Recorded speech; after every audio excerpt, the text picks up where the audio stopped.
What's going on, YouTube? Craig from ATT, and today we're going to take a look at this, the strap from a company called Woojer.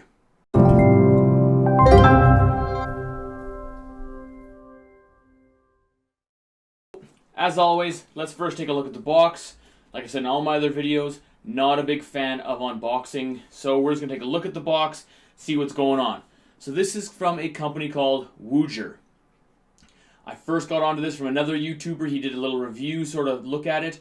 I thought, hey, that looks like something that I would really like to review. So I went out and I bought one of these for myself.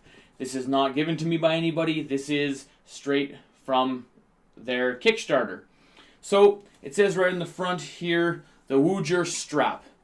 Beyond the realm of sound, wear it, feel it.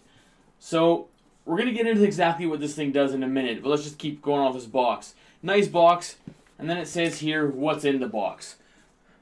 Okay, so what's in the box here is the strap, an audio cable, so they give us a 3.5mm jack, so we don't have, or 3.5mm cord rather, so we don't have to supply our own, which is nice. A micro USB for charging, so this does have a battery in it. A user manual, and then mine came with this really fancy carrying pouch. Okay.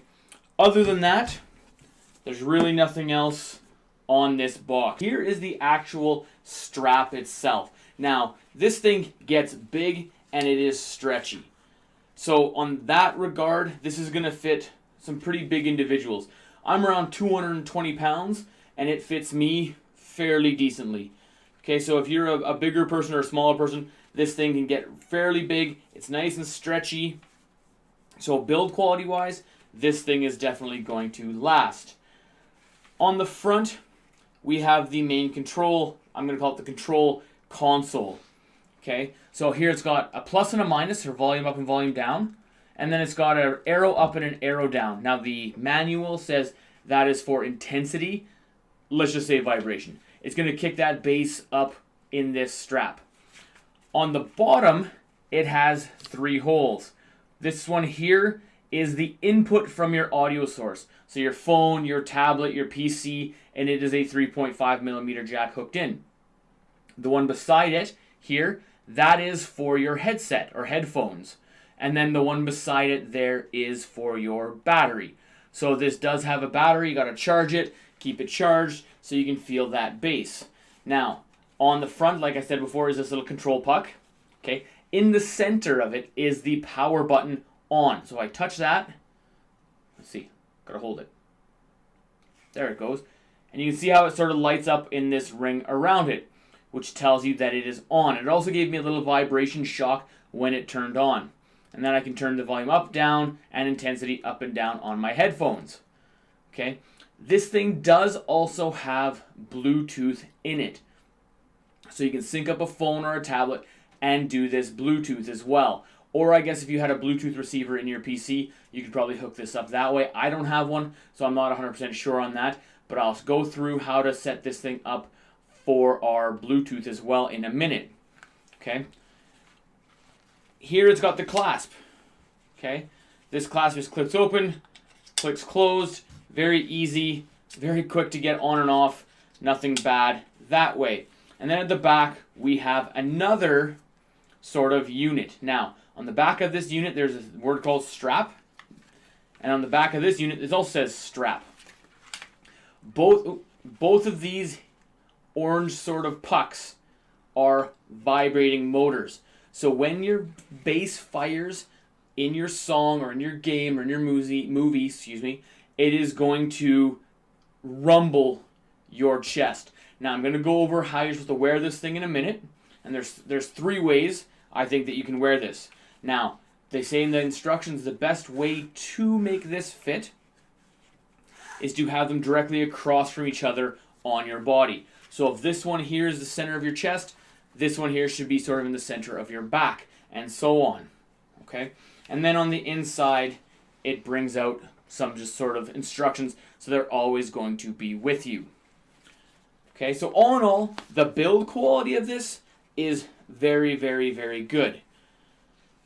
So now I'll show you guys how we put this on. And to me, there are 3 different ways that you can sort of wear this.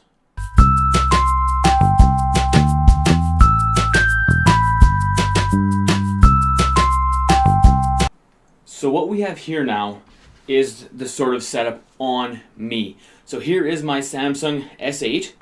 Here are my headphones, Crusher wireless, but I have them in the wired configuration right now, and they are both running to this unit. And you can see here how I've got the two different cables. One is the audio in from my phone, and one is the audio out to my headphones. Now I am ready to go, and I can listen to my music, turn this up, turn this down, and then turn the bass intensity up and down as I see fit for my own sort of feeling. Now, you do have one of these motors in the front, like I said before, and you have one in the back, and they should be directly across from each other. So it is a little bit of a struggle to get them to work correctly. Now, the other thing I have about this, and this is the most comfortable way I found to wear it of the three, is you do look a little bit strange. Walking down the street with this, people are probably going to look at you like, what is that guy got on his chest? Because it is a little bit odd looking. Now, to combat that, you could either go Bluetooth, which I'll show you in a minute, or you could just simply put a hoodie over top and have this underneath, and nobody would know if you're going to wear it on a bus or something like that. So there are ways around this, but just be aware if you're going to purchase one of these that you might get some odd looks.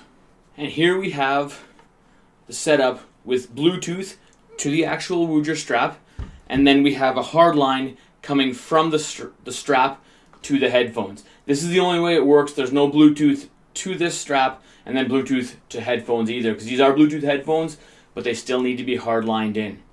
So depending on what you're doing, that could be a good thing or a bad thing, depending on your sort of lifestyle.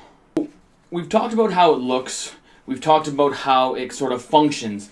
But now I kind of want to change things up a little bit and talk about sort of what it does. Now, in theory, what this does is it creates a shock or a vibration in your chest. And I am sort of a bass lover. I have a bass shaker on my chair. These headphones here actually have a lot of bass. They have like a spring in them or something to that effect that creates a lot of bass shake. And so I'm sort of the target audience for this. Does it work? It does. It gives you a nice bass. It certainly makes the headphones that you're going to listen to a lot louder. It uses some of that battery to help power your headphones. Now, none of the headphones I've tested these on are high impedance headphones at all. So if you have a studio grade of like, high ohms, 600 ohms or whatever, I don't know if that's going to work for you with this. If that's the case, you're probably not considered about bass anyways, because you've got the clarity there and that's what you're looking for. So these little motors, they shake with the bass. And every time the bass fires, it's going to go. So for music, it's actually really enjoyable. It adds some fun to it. There is some things we'll talk about a little bit later that detract from this sort of immensely, and it's one massive thing, I think, anyways. But for music, this thing is really, really enjoyable to listen to. Now, if I'm gaming, again, it deals with the music. So if the music in, let's say, a horror game or an action game gets really, really big and heavy and got that bass, this thing is going to react to it. Now, I've played a lot of games with this on, from Overwatch to Destiny 2 to Assassin's Creed Origins, different sort of genres of games. And in all the games, it has sort of varying effects. Certain games, like Destiny, where it's got a big, huge sort of a sound stage to it, it actually works really, really well. You could feel the gravity and the punch of your shotguns, of some of your handguns, some of your sniper rifles, rocket launcher for sure. And you could feel that. Now, you can turn it up and down depending if you really want to feel it or you just want that very subtle time. When I was playing games like Assassin's Creed, when I was on my horse, the clip-clop of the horse hooves would make this thing vibrate every time. So if you rode your horse a lot, it got very sort of annoying because it was just all the time, and it took away from the feeling of it. And so I wouldn't recommend it so much for gaming unless you were really into that sort of a thing. Another game actually that I played that was really good with this was Doom. That game was crazy. That was the first game I actually played with this, and it really brought that game to life and kicked it up that extra notch and really made me feel it. I can only imagine if you're out there and you're somebody who plays Resident Evil games, if dark room, late at night, quiet in the house, this thing fires at the right time, you could be going for a change of pants real quick. Now I have to be the bearer of bad news. This thing isn't all it's cracked up to be. I know in my last few videos, some people might have said that I'm not critical enough. I'm not critical on certain products because they don't deserve the criticism. This one does. And the criticism is this right here. Okay, this brick. This thing is really good when you're playing with music, or if you're going to play VR, I'm sure it'd be great if you're standing up. I played with this thing for hours upon hours upon hours, and it always ended the same way. This box shoved into my back against my chair or the couch. Extremely uncomfortable after a little bit of time. All of the Woojer sort of press videos that they released, it all shows these people on a beach or by a beach, somewhere like that, somewhere very sunny, and they're all standing, and they all say how great this is and how it adds to the music. And I agree. It adds to the music, it adds to the games. It definitely does that.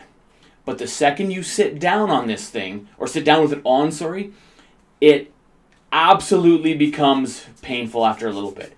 Because this thing is so big. This is probably 3/4 of an inch thick. So you're sitting with a 3/4 of an inch brick right in the middle of your back. And no matter how you wear it, it's sort of there. Unless you wear it around the waist in that sort of muscle man sort of thing.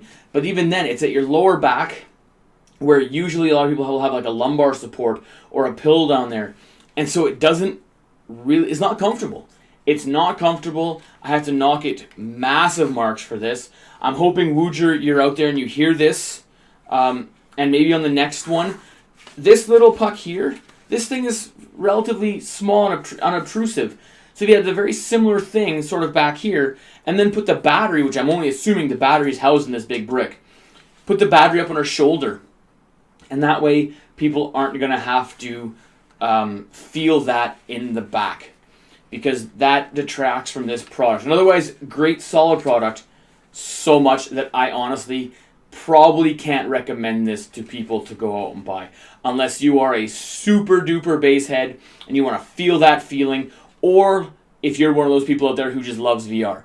And if you're a VR person, good for you. I mean, VR's, I think, it's coming very, very strong. If you're standing up, this would be a lot of fun if you're standing playing VR. If you're sitting, I would say absolutely not. Okay, everyone. So that's it for this review of the Woojer Strap. I hope you liked it. If you did, hit that subscribe button down below. Leave me a comment. I'd love to hear back from you out there on YouTube. I want to make this channel grow. I want to keep delivering this content. So again, hit that subscribe button. Leave me a comment. Tell me what you like, what you don't like. And I'll catch you guys on the next one.